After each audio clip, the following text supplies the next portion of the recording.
என் மாமன் பொண்ணு கவிய அவ ஆசைப்பட்டவனுக்கே என் மாமா கிட்ட சொல்லி கல்யாணம் பண்ணி வச்சேன். மாமாவுக்கு ரொம்ப வருத்தம், எனக்கும் தான். மாமாவுக்கு கவியை எனக்கு தான் கட்டி கொடுக்கணும்னு ஆசை. கவினா எனக்கு சின்ன வயசுலேருந்தே இஷ்டம். அவன் மேலே உயிரியே வச்சுருந்தேன்.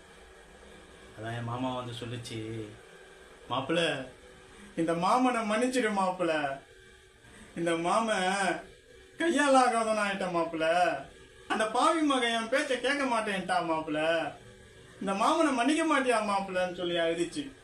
நான் சொன்னேன், மாமா உன் பொண்ணை நீ எனக்கு கட்டி கொடுக்கலன்னா நீ எனக்கு மாமா இல்லைன்னு ஆயிடுமா மாமா? என் மாமானா எனக்கு சாமி மாதிரி. என் மாமன் பொண்ணுன்றதுனால தான் மாமா கவி மேல அவளை பாசம் வச்சேன். என் மாமன் கேட்டா என் உசிரியே விடுவேன். கவியை விட்டு தர மாட்டேனா மாமா? என் கவியை விட்டு தர மாட்டேனா? கவி சின்ன வயசுல அது வேணும் இது வேணும்னு பார்க்கறதெல்லாம் கேட்கும்.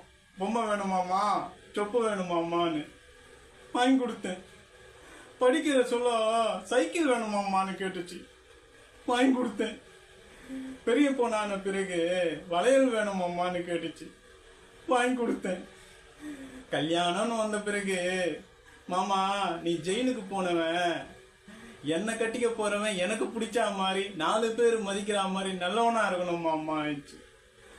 அவன் ஆசையை நிறைவேற்றி வைக்கணும் மாமா, அவன் ஆசையை நிறைவேற்றி வைக்கணும்.